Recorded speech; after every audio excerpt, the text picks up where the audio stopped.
Hello students, partnership accounting में हमारा next topic है आज का गुडविल। गुडविल क्या है? गुडविल रेपुटेशन ऑफ बिजनेस होती है, एक इंटेंजिबल एसेट होती है।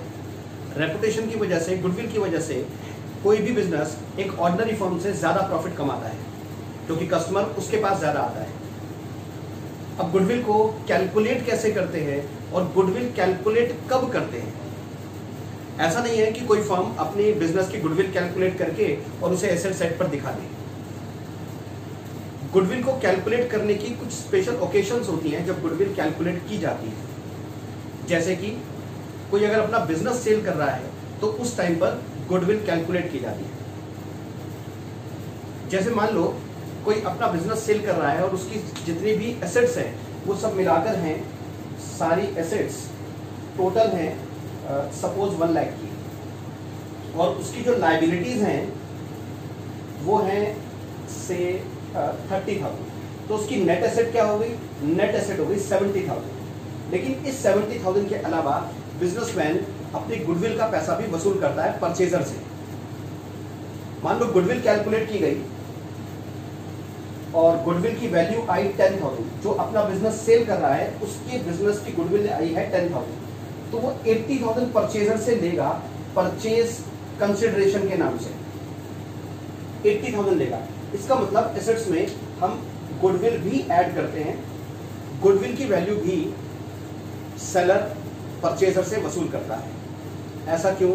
क्योंकि जो सेलर है बिजनेस का, उसने अपने बिजनेस की गुडविल मार्केट में बनाने के लिए पास्ट में मेहनत की है, कस्टमर को अच्छी सर्विस दी है, अच्छे प्रोडक्ट दिए हैं, जिसकी वजह से उसकी मार्केट में गुडविल बनी है। तो अपने इस एफर्ट्स की वजह से, उसके इस एफर्ट्स की वजह से जो परचेजर है उसको फ्यूचर में एक्स्ट्रा बेनिफिट होगा, पुराने बिजनेसमैन की गुडविल का फायदा मिलेगा, तो उसका पैसा बिजनेस सेल करने वाला सेलर पहले ही ले लेता है परचेजर से। तो जो बिजनेस सेल कर रहा है वो बिजनेस परचेज करने वाले से गुडविल का पैसा भी वसूल करता है। तो गुडविल एक तो सेल के टाइम पर कैलकुलेट की जाती है जब बिजनेस सेल किया जाता है। पार्टनरशिप में ऐसी और ओकेशंस होती हैं जब गुडविल कैलकुलेट की जाती है और गुडविल का फिर ट्रीटमेंट किया जाता है। पार्टनरशिप के अंदर गुडविल और कब कैलकुलेट की जाती है?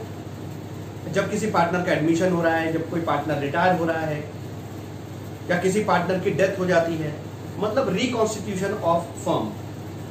जब पुराना एग्रीमेंट खत्म होकर पार्टनर्स में कुछ नया एग्रीमेंट आ जाता है, तो ऐसी ओकेशंस पर गुडविल कैलकुलेट की जाती है। अब सवाल उठता है कि गुडविल कैलकुलेट कैसे करते हैं? अगर यहां पर गुडविल ये 10,000 निकाली है तो इसके 3 मेथड हैं जिन मेथड से गुडविल कैलकुलेट की जाती है, और वो 3 मेथड क्या है यहां पर लिखे हैं: average profit method, super profit method और कैपिटलाइजेशन मेथड।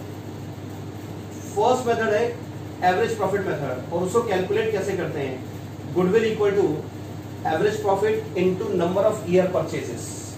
अब ये एवरेज प्रॉफिट क्या है और नंबर ऑफ ईयर परचेजेस क्या है, ये आपको एक एग्जांपल से बताता हूं। सपोज एक नया सीए बना है, कोई राहुल अभी उसने सीए कंप्लीट की है और अभी वो चार्टर्ड अकाउंटेंट बना है। चार्टर्ड अकाउंटेंट्स का काम क्या होता है? चार्टर्ड अकाउंटेंट्स का काम होता है कि उनके क्लाइंट्स होते हैं और क्लाइंट्स के अकाउंट्स मेंटेन करना, उनके इनकम टैक्स को, उनके जीएसटी वगैरह को, ये सारी चीजें देखना, उनको सबमिट करवाना, उनके केसेस देखना, इसके लिए सर्विसेज प्रोवाइड करते हैं सीए। तो राहुल अभी नया सीए बना है, उसको क्लाइंट्स की जरूरत है। जितने ज्यादा क्लाइंट्स होंगे सीए की उतनी ज्यादा इनकम होगी। सीए जो कि एक प्रोफेशनल है, और वो अपनी गुडविल कैसे कैलकुलेट करते हैं? सीए ज्यादातर या और भी प्रोफेशनल्स अपनी गुडविल एवरेज प्रॉफिट मेथड से कैलकुलेट करते हैं, जनरली बता रहा हूं, नहीं तो और भी मेथड है। तो हुआ क्या कि सीए जो राहुल है, इनके पड़ोस में एक अंकल जी रहते थे जो कि सीए थे, सीए राज ठाकुर उनका नाम था। तो राज ठाकुर जी ने राहुल को अपने यहाँ पर बुलाया और बोला, बेटा सुना है तुमने अभी नई नई सीए की है, तुम्हारी सीए कंप्लीट हो गई है, तो तुम्हें क्लाइंट की तो जरूरत होगी, बेटा मैं तुम्हें क्लाइंट दे सकता हूँ। मैं इंडिया छोड़कर जा रहा हूँ और मैं अपने क्लाइंट्स किसी को देना चाहता हूँ, तो मैंने सोचा मैं पहले तुम्हें मौका दूँ। राहुल खुश हो गया, उसको इतने सारे क्लाइंट्स मिल जाएंगे, क्योंकि उसे पता है कि सीए राज ठाकुर का एक अच्छा खासा बिजनेस है, अच्छा खासी फर्म चल रही है, बहुत सारे क्लाइंट्स हैं उनके, अच्छे बड़े क्लाइंट्स हैं। तो राहुल बड़ा खुश हो गया, कहता थैंक यू अंकल, आप मुझे अपने क्लाइंट्स दे रहे हैं। सीए राज ठाकुर ने कहा बेटा थैंक यू की बात नहीं है, पैसे लगेंगे पैसे। राहुल ने बोला कि अंकल आप मुझसे पैसे लोगे? हाँ बेटा, जान पहचान अपनी जगह है और बिजनेस अपनी जगह है, इस चीज के पैसे लगेंगे। राहुल ने बोला कि अंकल पैसे कैसे? तो अंकल ने बोला बेटा देख, ये मेरी फाइल है और इस फाइल में तुम देख सकते हो कि पिछले 5 साल के अंदर मैंने इतना प्रॉफिट अर्न किया है।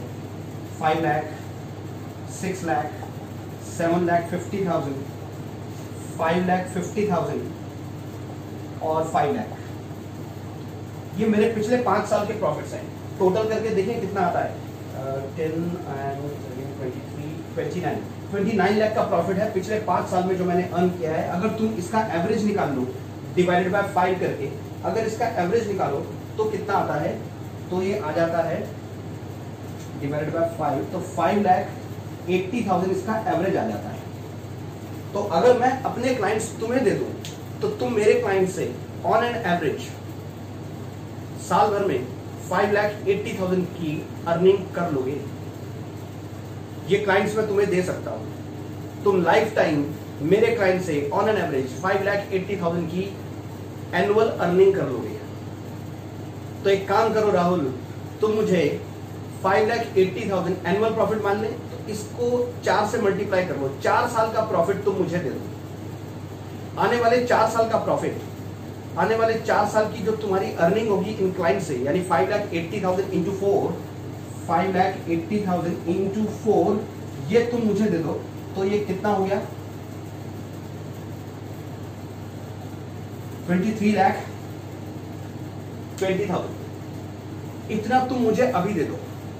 समझो अगले 4 साल में तुम इन क्लाइंट्स को सर्विसेज तो दोगे, समझो तुमने नहीं कमाया 4 साल तक, तुमने नहीं कमाया, लेकिन तुम उसके बाद तो हमेशा कमाते ही रहोगे इनसे।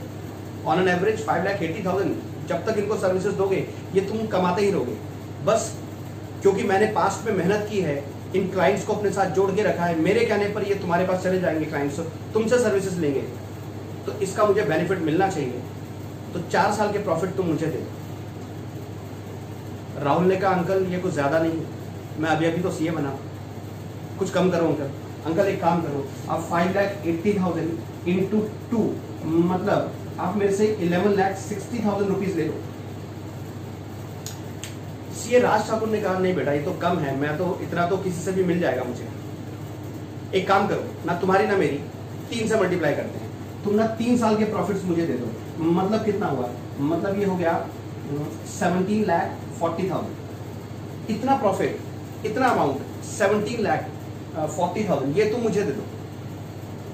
3 साल तक समझना तुमने नहीं कमाया, तो फाइनली 17,40,000 पर बात सेटल हो गई। यही 17,40,000 गुडविल है। एवरेज प्रॉफिट निकाला था 5,80,000, जितने इयर्स के प्रॉफिट थे उनको नंबर ऑफ इयर्स से 5 से डिवाइड कर दिया, 5 इयर्स के प्रॉफिट से, तो एवरेज प्रॉफिट आ गया। एवरेज प्रॉफिट को मल्टीप्लाई किया नंबर ऑफ ईयर परचेसेस, जितने साल के प्रॉफिट राहुल खरीद रहा है। Number of year purchase calculate नहीं किया जा सकता, ये परचेजर और बायर दोनों की बार्गेनिंग पर डिपेंड करेगा। तो नंबर ऑफ ईयर परचेस तो उनकी बार्गेनिंग पर डिपेंड करेगा, बाकी एवरेज प्रॉफिट वो हम कैलकुलेट कर सकते हैं। नंबर ऑफ ईयर के प्रॉफिट को ऐड कर देंगे, नंबर ऑफ ईयर से डिवाइड कर देंगे, तो एवरेज प्रॉफिट आ जाएगा। ऐसे ही गुडविल कैलकुलेट करते हैं एवरेज प्रॉफिट मेथड में। अभी हम एक एग्जांपल लेते हैं, फिर उससे गुडविल कैलकुलेट करेंगे। तो ये एवरेज प्रॉफिट मेथड का एक एग्जांपल है। A and B are partners sharing profits in the ratio of 3:2. C is admitted for 1/4 share. तो यहाँ सिचुएशन क्या है, एक पार्टनर का एडमिशन हो रहा है, तो गुडविल तो कैलकुलेट की जाएगी। कैसे कैलकुलेट करनी है? Profit for last 5 years for ₹80,000, ₹1 lakh, ₹1,10,000, 90,000 and ₹1,20,000। ये 5 years के प्रॉफिट दिए हुए, लास्ट 5 years के। Calculate value of goodwill on the basis of 3 years purchase of average profit of last 5 years। पिछले 5 साल के प्रॉफिट का एवरेज लेना है, फिर उसको 3 से मल्टीप्लाई करना है, क्योंकि 3 है नंबर ऑफ ईयर परचेज। तो 5 years का एवरेज प्रॉफिट लेके 3 से मल्टीप्लाई करेंगे, गुडविल आ जाएगा। सॉल्यूशन में सबसे पहले फॉर्मूला लिखना है, goodwill equal to average profit into number of year purchases. Average profit कैसे निकलेगा? 5 years के जो प्रॉफिट दिए हुए हैं उन सबको ऐड करके 5 से डिवाइड कर देंगे। इन सबका टोटल आता है 5 लाख डिवाइडेड बाय 5। 5 से क्यों डिवाइड कर रहे हैं? क्योंकि नंबर ऑफ ईयर 5 है, 5 years के प्रॉफिट है। अगर 4 year के प्रॉफिट होते और एवरेज निकालना होता तो हम डिवाइड 4 से करते। तो एवरेज प्रॉफिट आ गया 1 लाख। गुडविल कैसे निकलेगा? Goodwill equal to average profit मतलब 1 lakh into number of year purchase which is 3। तो गुडविल की वैल्यू आ गई 3 लाख। अब इसी तरह का एक और एग्जांपल लेते हैं, लेकिन उसमें प्रॉफिट में कुछ एडजस्टमेंट हमें करनी पड़ती है। क्यों प्रॉफिट में एडजस्टमेंट करनी पड़ती है? कई बार देखो, जब हम गुडविल कैलकुलेट कर रहे होते हैं तो जिस बिजनेस की गुडविल कैलकुलेट कर रहे हैं उस बिजनेस का नॉर्मल प्रॉफिट हमें लेना है। मतलब अगर P&L अकाउंट में, प्रॉफिट एंड लॉस अकाउंट में कुछ एबनॉर्मल प्रॉफिट या लॉस है तो उसका इफेक्ट खत्म करना पड़ेगा। जैसे सपोज यहां पर यहां जो सेकेंड ईयर है 1 लाख जिसका प्रॉफिट है, इस 1 लाख के प्रॉफिट में अगर हमें इंफॉर्मेशन साथ में दी होती कि सेकेंड ईयर का जो 1 लाख प्रॉफिट है इसके अंदर इस साल क्या हुआ था, एक गोडाउन में आग लग गई थी और 20,000 की goods were lost by fire. 20,000 की गुड्स फायर से डिस्ट्रॉय हो गई थी, आग लगने से खराब हो गई थी, खत्म हो गई थी 20,000 की गुड्स। लेकिन उसके बावजूद profit and loss account 1 lakh का प्रॉफिट दिखा रहा है। इस वाले ईयर में प्रॉफिट दिखा रहा है, profit and loss account 1 lakh rupees का। अगर वो 20,000 की लॉस नहीं हुए होते, अगर गुड्स 20,000 की डिस्ट्रॉय नहीं हुई होती तो प्रॉफिट कितना होता? तो प्रॉफिट 1,20,000 होता है। वो तो 20,000 की गुड्स डिस्ट्रॉय हो गई थी तब जाके 1 लाख का प्रॉफिट है। अगर गुड्स डिस्ट्रॉय नहीं हुई होती तो 1,20,000 का प्रॉफिट होता। इसका मतलब बिजनेस ने बिजनेस करके 1,20,000 का प्रॉफिट तो अर्न कर लिया था, लेकिन 20,000 की गुड्स डिस्ट्रॉय होने की वजह से फर्म का प्रॉफिट P&L अकाउंट में 1 लाख रुपीस दिख रहा है। इसका मतलब अगर कोई एबनॉर्मल लॉस होगा तो उसे हमें प्रॉफिट्स में ऐड कर लेना होगा। एबनॉर्मल लॉसेस को हम प्रॉफिट्स में ऐड कर देते हैं। ऐसे ही मान लो इसमें बताया, बिजनेसमैन ने बताया कि इस वाले ईयर में मतलब 4th ईयर में उसने एक मशीनरी थी जो 10,000 के प्रॉफिट पे सेल कर दी थी। मशीनरी 10,000 के प्रॉफिट पे सेल कर दी थी। उसका बिजनेस मशीनरी सेल करना तो नहीं है, वो गुड्स बेचता है अपनी, लेकिन एक एसेट सेल करने से 10,000 का प्रॉफिट हो गया था और प्रॉफिट एंड लॉस अकाउंट में प्रॉफिट दिख रहा है 90,000। अब सोचो कि ये मशीनरी अगर प्रॉफिट पे सेल नहीं हुई होती तो प्रॉफिट एंड लॉस अकाउंट में कितना प्रॉफिट होता? 80,000 का। इसका मतलब उसने अपने बिजनेस से 80,000 का प्रॉफिट कमाया था। गुड्स बेच के तो 80,000 का प्रॉफिट कमाया था, 10,000 का प्रॉफिट तो एसेट सेल करके आया उसका, तभी प्रॉफिट एंड लॉस अकाउंट में 90,000 का प्रॉफिट दिख रहा है। लेकिन गुडविल कैलकुलेट करने के लिए हमें देखना होता है बिजनेस से कितना प्रॉफिट अर्न किया। तो इस तरह का कोई एबनॉर्मल प्रॉफिट होगा तो उसे माइनस कर देंगे, इसलिए 10,000 के एबनॉर्मल प्रॉफिट को हमें माइनस करना होगा। तो अब ये बात ध्यान रखनी है कि बिजनेस में जो भी प्रॉफिट हमें बताए गए हैं P&L अकाउंट से ये प्रॉफिट्स आए हैं, उसके अंदर अगर कोई एबनॉर्मल लॉस होगा तो हम ऐड कर देंगे और अगर कोई एबनॉर्मल प्रॉफिट होगा तो हम माइनस कर देंगे। फिर जो नॉर्मल प्रॉफिट आएंगे उसी से गुडविल कैलकुलेट की जाएगी। इसका भी अभी एक एग्जांपल ले लेते हैं। तो ये एक नेक्स्ट एग्जांपल है, इसके अंदर हमें एबनॉर्मल प्रॉफिट और एबनॉर्मल लॉस को एडजस्ट करना पड़ेगा।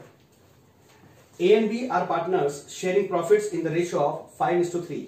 C is admitted for 1/4 share on 1st April 2020. तो फिर से एडमिशन का केस है तो गुडविल तो कैलकुलेट करनी पड़ेगी। Profit for last 4 years are given below. ये पिछले 4 साल के प्रॉफिट हैं। ईयर एंडेड 31 मार्च 2017, 18, 19 और 20।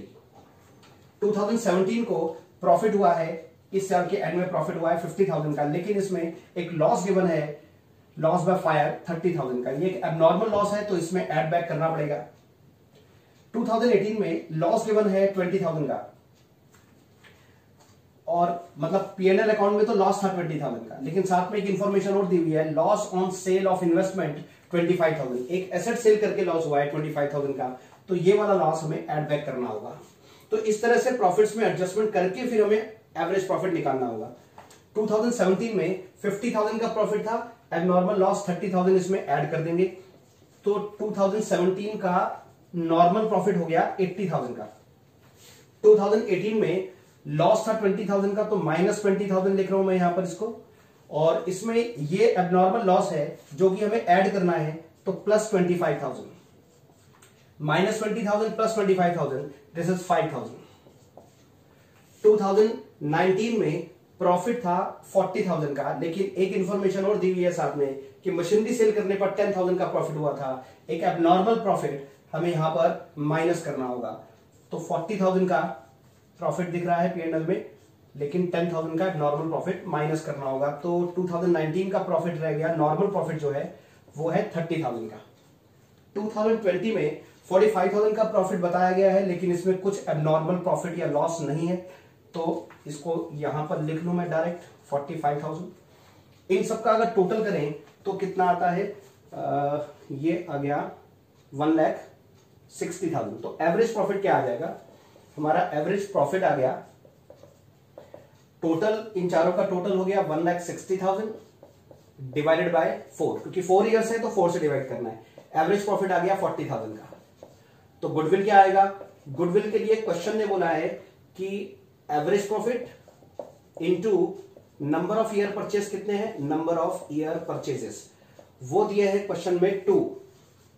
Calculate value of goodwill on the basis of 2 years purchase of average normal profit of last 4 years। तो हमने ये नॉर्मल प्रॉफिट कैलकुलेट कर लिए, उसका एवरेज निकाल लिया 40,000। तो गुडविल कैसे आएगा, average profit into number of year purchase. Average profit is 40,000 and number of year purchase is 2। तो goodwill is valued at rupees 80,000। 80,000 firm की गुडविल आ गई। तो हमें यहां पर प्रॉफिट्स में कुछ एडजस्टमेंट करनी पड़ी, तब जाके नॉर्मल प्रॉफिट्स आए। नॉर्मल प्रॉफिट का एवरेज लेकर इनटू करना है नंबर ऑफ ईयर परचेसेस। तो स्टूडेंट्स, ये था method, average profit method in valuation of goodwill. ऐसे ही 2 क्वेश्चन मैंने डिस्क्रिप्शन में दे दिए हैं, वो जरूर कर लेना। आज के लिए इतना ही, बाय बाय।